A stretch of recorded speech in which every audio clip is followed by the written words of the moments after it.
Hi developers, data structure with JavaScript के इस part में हम लोग बात करने वाले हैं क्यू डेटा स्ट्रक्चर के कुछ और ऑपरेशंस के बारे में, जैसे कि फ्रंट, रियर, इज एम्प्टी, और हम लोग क्यू को इनपुट बॉक्स एंड बटन की हेल्प से भी इंप्लीमेंट करके देखेंगे।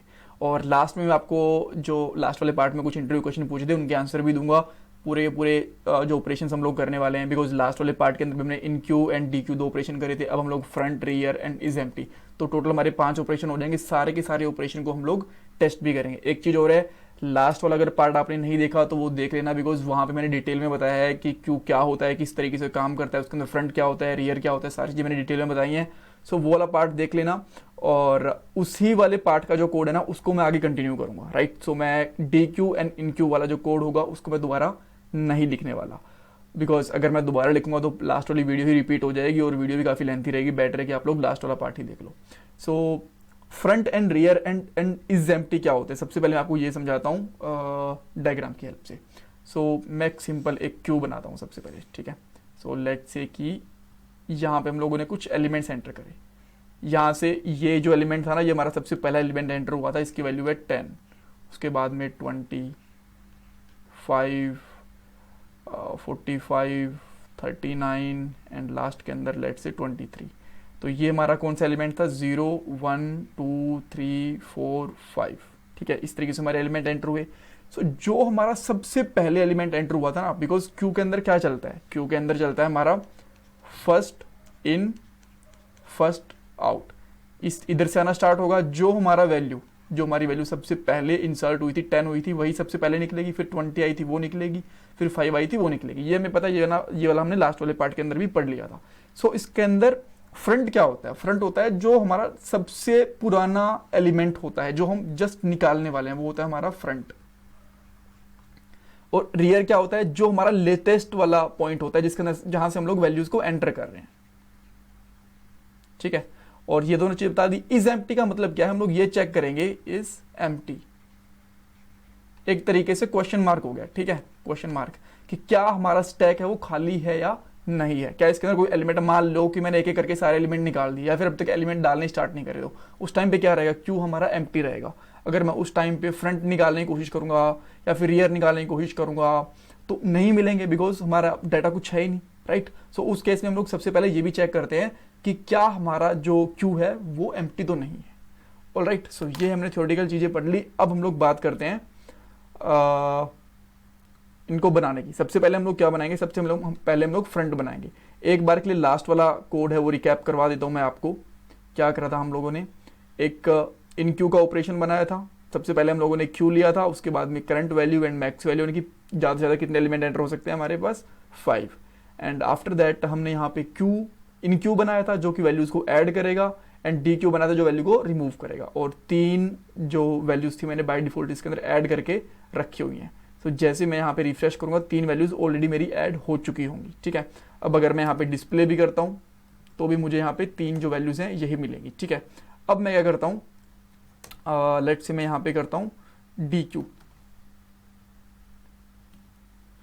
करता हूँ। तो डी क्यू, जैसे मैं डी क्यू करूँगा तो एक वैल्यू हमारी रिमूव हो जाएगी, ठीक है। अब मैं चेक करूंगा डिस्प्ले के अंदर तो कितनी वैल्यू बचेंगी हमारे पास, 2, इस तरीके से।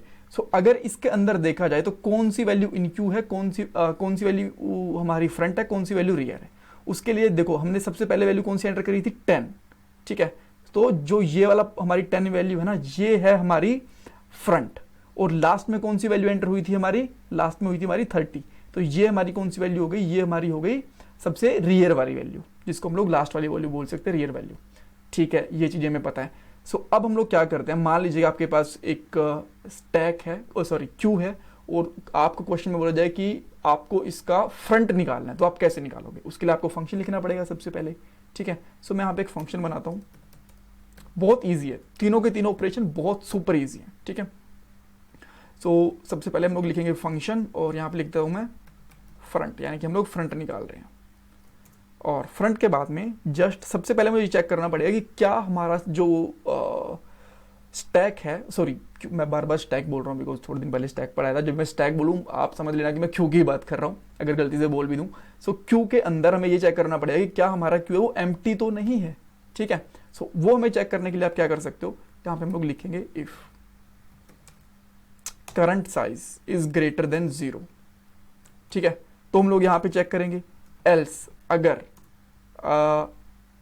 क्या कहते हैं, ये वाली कंडीशन लगा देता हूँ, अगर हमारे पास कोई एलिमेंट नहीं है तो हम लोग क्या करेंगे, उसके अंदर ये वाली क्यू लगा, एल्स कंडीशन लगा देंगे जो हमने पहले लगाई थी। आप लिख भी सकते हो, कोई दिक्कत नहीं है, क्यू इज ऑलरेडी एम्प्टी। ठीक है, सो मैं फ्रंट निकालने की कोशिश करूंगा, तो यहाँ पे मुझे लॉजिक भी लगाना पड़ेगा, एंड यहाँ पे मैं कंसोल लगा देता हूँ। कंसोल के अंदर हम लोग जो हमारा डाटा वो निकाल लेंगे। सो यहाँ पे मैं क्या लगाऊंगा, क्यू, और क्यू की मैं 0 वैल्यू निकालूंगा, उससे मेरा फ्रंट निकल जाएगा। ठीक है, सो अब मैं देखता हूँ कि अभी भी हमारे पास 10 ही है हमारे पास स्टार्टिंग का पॉइंट। सो अब मैं क्या करता हूँ, यहाँ पे डिस्प्ले करता हूँ। ठीक है, 10 20 30 है, और अब मैं यहाँ पे निकालता हूँ फ्रंट। जैसे ही मैं फ्रंट यहाँ पे लगाऊंगा तो मेरे पास क्या आ गया, 10, बिकॉज हम लोगों ने 10 वैल्यू एंटर करी थी सबसे पहले।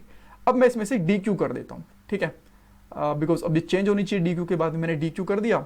अब जैसे मैं डी क्यू करूंगा तो एक वैल्यू निकल जाएगी। अब मैं प्रिंट करूंगा, डिस्प्ले करूंगा, तो क्या रहेगा, 20 एंड 30। सो अब अगर मैं फिर से फ्रंट निकालता हूं तो क्या आना चाहिए, फ्रंट 20 आ गया, ग्रेट। अब फिर से मैं क्या करता हूं, डी क्यू कर देता हूं एक, एंड दूसरी भी डी क्यू कर देता हूं। अब मैं डिस्प्ले करने की कोशिश करता हूं फिर से, तो कितना है मेरे पास, कुछ भी डाटा नहीं है इसके अंदर। मैं इसको क्लीन करूंगा, एंड अब मैं फिर से रियर को रन कर फ्रंट को रन करता हूं, और इसने बता दिया क्यू इज ऑलरेडी एम्प्टी। ठीक है, बिकॉज कोई वैल्यू थी नहीं, दैट्स ओके। अब हम लोग सेम चीज करने वाले हैं, इसी तरीके से। मैं चाहूं तो इसी को कॉपी कर सकता हूं मैं रियर निकालने के लिए। ठीक है, यहाँ पे आता हूं और मैं यहाँ पे चेक करता हूं रियर। मैं रियर निकालने की कोशिश कर रहा हूँ। रियर के अंदर भी सबसे पहले मैं यही चेक करना पड़ेगा, भाई अगर उसके अंदर कुछ एलिमेंट है तभी तो रियर निकालेंगे। ठीक है, अगर करंट साइज है कुछ ना कुछ तो हम लोग वैल्यू निकाल पाएंगे। सो अब मैं यहाँ पे क्या करता हूँ, क्यू की जो लास्ट वैल्यू होगी ना वो निकालनी पड़ेगी। तो मैं यहाँ पे निकालूंगा करंट साइज डॉट डॉट लगाने की जरूरत नहीं है। अगर मैं करंट साइज निकालूंगा तो मेरी रियर वैल्यू निकल जाएगी। क्या ये हमें कुछ वैल्यू रिटर्न करेगी, आंसर है नहीं। क्यों, पहले एक बार के लिए देखो, मैं आपको बताता हूँ क्यों रिटर्न नहीं करेगी। अभी के लिए 3 एलिमेंट है मेरे पास, और मैं यहाँ पे रियर निकालता हूँ, तो रियर के हिसाब से क्या आना चाहिए, 30 आना चाहिए, बट इसने अनडिफाइंड दे दिया। रीजन बीइंग, क्योंकि एरे हमारा 0 से स्टार्ट होता है हमेशा। ठीक है, और करंट वैल्यू हमारी हमेशा जो नंबर होते हैं वो हमेशा 1 से स्टार्ट होता है, तो यहाँ पे -1 कर दूंगा, और -1 करने के बाद मैं इसको रिफ्रेश करता हूँ, एंड आफ्टर दैट मैं रियर निकालने की कोशिश करता हूँ, तो मेरे पास आ जाएगा नन। रीजन बीइंग, मुझे चेक करना पड़ेगा कि यहाँ पे नहीं, मुझे यहाँ पे -1 करना है। ऑलराइट, सो अब हम लोग फिर से चेक करेंगे, रियर निकालेंगे। आप देख सकते हो 30। आप ये मत सोचना कि यहीं पे निकल रहा है, कोड में नहीं निकल पाएगी, ये वाला कोड में निकाल सकते हो आप। अगर मैं डायरेक्टली यहाँ पे कर देता हूँ फ्रंट, मैंने यहाँ पे फ्रंट भी निकाल दिया, एंड फ्रंट के बाद जो सेकंड वाला रहेगा वो मैं रियर, दोनों फंक्शन रन कर देता हूँ। ठीक है, और उसके बाद में मैं पूरा का पूरा एरे भी प्रिंट कर रहा हूँ। तो पहले फ्रंट आएगा कंसोल के अंदर, फिर रियर, एंड फिर हमारा पूरा डिस्प्ले आएगा। सो मैं यहाँ पे करता हूँ, तो देखो 10 हमारा फ्रंट है, 30 हमारा रियर है, और पूरा का पूरा एरे भी आपको दिख रहा है। ठीक है, सो अब अगर आप चाहो तो इनको हटा भी सकते हो, नहीं तो पड़े रहने दो, कोई दिक्कत नहीं है। अब मैं यहाँ पे क्या करता हूँ, डी क्यू करता हूँ। डी क्यू करा मैंने, और अब मैं अगर रियर चेक करूंगा तो कितना मिलेगा मुझे, 30 मिलेगा। क्यों, क्योंकि अगर मैं डिस्प्ले करूंगा, यहाँ पे डिस्प्ले करा तो 20 एंड 30 है, तो लास्ट एलिमेंट तो मेरा स्टिल सेम ही है ना, तो जैसे मैं रियर चेक करूंगा मुझे 20 मिलेगा।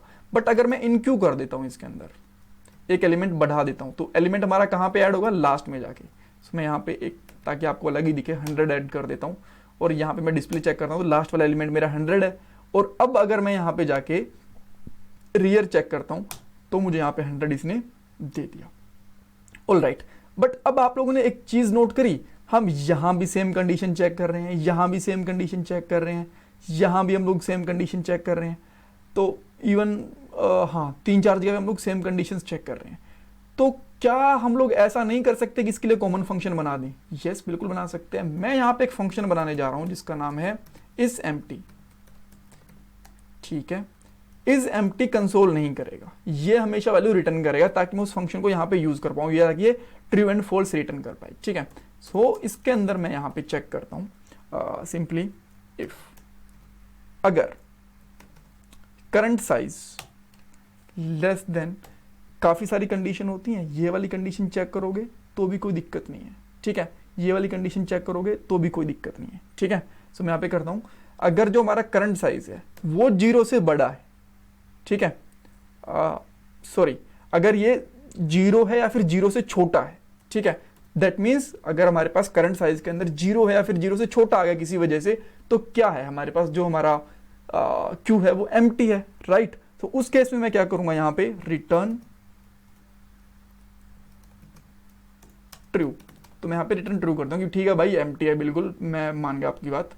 एल्स अगर ऐसा नहीं है, ठीक है, मेरा जो इस करंट साइज की वैल्यू इससे ज्यादा है, 0 से ज्यादा है, इससे छोटी नहीं है, तो ये क्या करेगा, रिटर्न फॉल्स। ठीक है, तो अब जो ये इज एम्प्टी वाली कंडीशन है, मैं यहां पे चेक करता हूं, मैंने यहां पे लगा दी इज एम्प्टी। अगर खाली है तो क्या ये वाली कंडीशन चलनी चाहिए, जी नहीं, तो ये एल्स वाली चलनी चाहिए। ठीक है, तो मैं यहां पे क्या करता हूं, नेगेटिव। अगर खाली नहीं है मेरा एरे तो भैया ये वाली कंडीशन चला दो। ठीक है, यहां पे आप फंक्शन का नाम इज नॉट एम्प्टी भी बना सकते थे, इन कंडीशन को उल्टा कर सकते थे, बहुत सारे तरीके होते हैं कंडीशन के अंदर।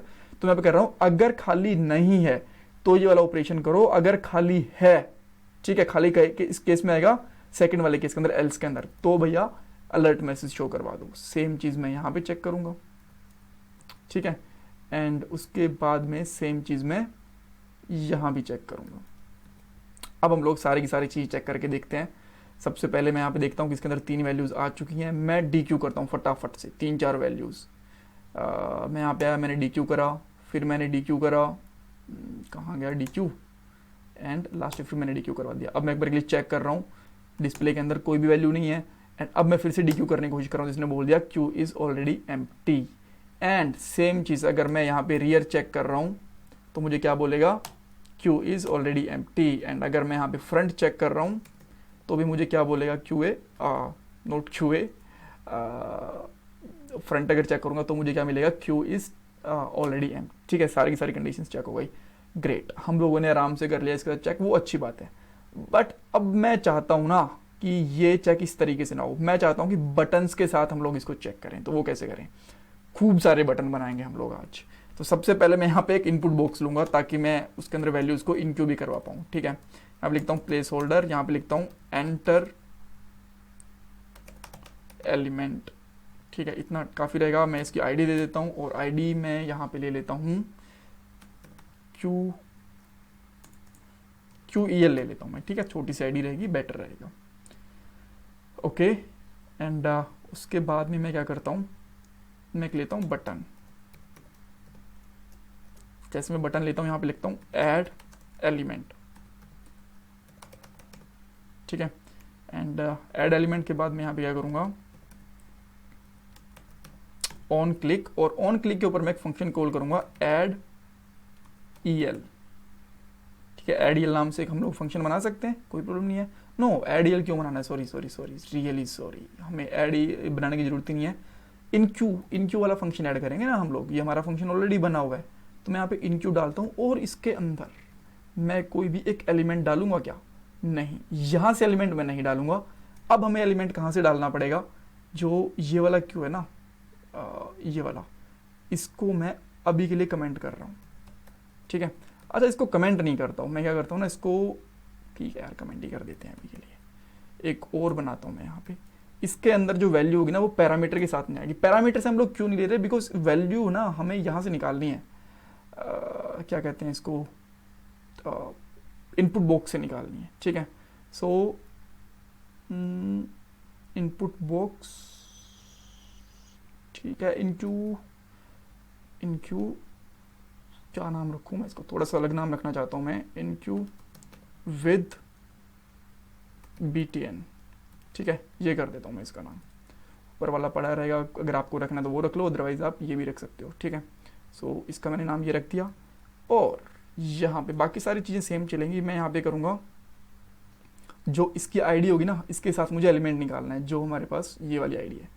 ठीक है, सो मैं यहाँ पे एक लेट लूँगा,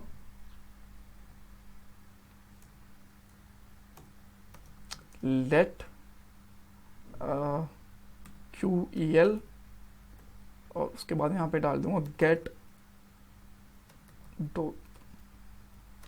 document dot gate element by ID, इस तरीके से, एंड डॉट वैल्यू, मैं इसकी वैल्यू भी चाहिए ना, और वैल्यू हम लोग ना, बेटर तरीका क्या है कि हम लोग न्यू वेल नाम रख लें इसका, ये बेटर रहेगा, हमें कहीं चेंज भी नहीं करना पड़ेगा। ठीक है, ये हमारी एक चीज़ हो गई। उसके बाद में हम लोग बाकी चीज़ चेक करेंगे क्या हम लोग ये चीज़ कर पा रहे हैं कि नहीं कर पा रहे हैं, ठीक है। सो मैं यहाँ पे क्या करता हूँ, सबसे पहले मैं देता हूँ 23, ऐड एलिमेंट पे क्लिक करता हूँ और अब मैं यहाँ पे डिस्प्ले क्लिक करने की कोशिश करता हूँ। डिस्प्ले में देखता हूँ कि मेरे पास कुछ आया क्या। इसके अंदर आप देख सकते हो 23 एलिमेंट आ गया।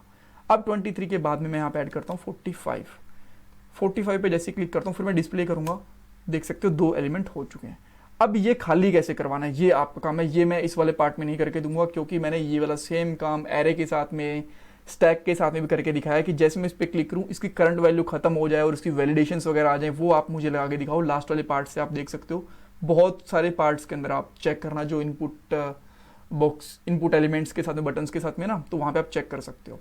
जब मैंने एक बटन बना लिया बट इससे काम नहीं चलेगा, मुझे एलिमेंट और चाहिए। अब मैं चाहता हूँ यहाँ पे रिमूव एलिमेंट। रिमूव एलिमेंट के लिए मुझे क्या करना पड़ेगा, DQ, बस मुझे डायरेक्ट DQ करना है बिकॉज उसके अंदर कुछ एलिमेंट चाहिए नहीं होता।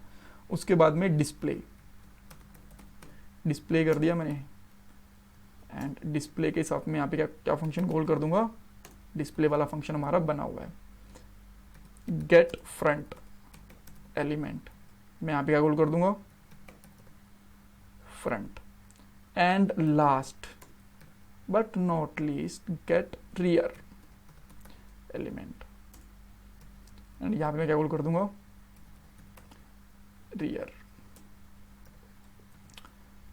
ऑल राइट, सो अब हम लोग फिर से क्या करते हैं, रिफ्रेश करते हैं इसको। खूब सारे बटन आ गए एंड चाहो ना तो यहाँ पे एक मैं BR लगा देता हूँ, 2 लगा देता हूँ।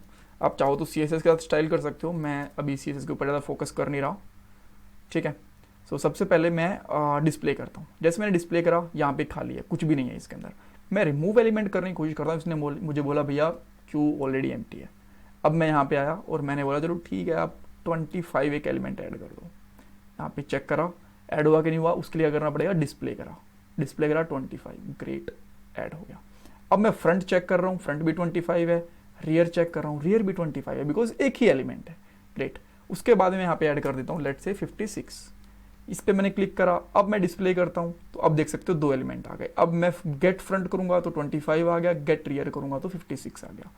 ऑल राइट, तो अब इसके बाद मैं एक और एलिमेंट ऐड करता हूँ 67, ठीक है। इस पे मैंने ऐड पे क्लिक करा, अब मैं डिस्प्ले करूंगा तो 3 एलिमेंट आ गए। अब मैंने एक एलिमेंट को रिमूव कर दिया, जैसे ही मैं रिमूव पे क्लिक करता हूँ और फिर बाद में डिस्प्ले करता हूँ, यहाँ पे 2 एलिमेंट बचे हुए हैं, ठीक है। अब मैं इसके अंदर ना 5 से ज़्यादा एलिमेंट ऐड करने की कोशिश करता हूँ। मैंने 44 ऐड करा, उसके बाद मैंने यहाँ पे 78 ऐड करा, उसके बाद मैंने यहाँ पे 100 ऐड करा। एंड अभी के लिए मैं एक बार के लिए स्टॉप करूँगा और डिस्प्ले करूँगा कि मेरे पास यहाँ पे कितने एलिमेंट है, 5। और अब मैं इसके अंदर 200 ऐड करने की कोशिश कर रहा हूँ। जैसे मैं इस पर ऐड करूँगा ये मुझे बताएगा क्यू इज़ ऑलरेडी फुल, आप इसमें नहीं कर सकते हो कुछ भी ऐड, ठीक है। अब अगर आप चाहो तो फ्रंट निकाल लो, रियर निकाल लो, 3-4 मैंने काफ़ी सारे रिमूव कर दिए एलिमेंट, मैंने बहुत सारे क्लिक करे हैं और ये रिमूव हो चुका है। डिस्प्ले करोगे तो एम्प्टी आ चुका है। सो इस तरीके से आप लोग बटन्स की हेल्प से भी एक क्यू बना सकते हो। अगर आपको वीडियो देख के मज़ा आया तो मुझे कमेंट बॉक्स के अंदर बताना एंड कि सही लगी वीडियो। और नेक्स्ट वाले पार्ट के अंदर शायद हम लोग ठीक है, अभी के लिए कुछ और वीडियोस बनाते हैं क्यू के ऊपर एंड बाद में हम लोग और टॉपिक्स के ऊपर जंप करेंगे। एंड अगर चैनल को सब्सक्राइब नहीं करा तो प्लीज़ चैनल को सब्सक्राइब करना, वीडियो को लाइक करना, कमेंट सेक्शन के अंदर कमेंट देना, इससे मुझे मोटिवेशन मिलेगा। Thank you so much guys.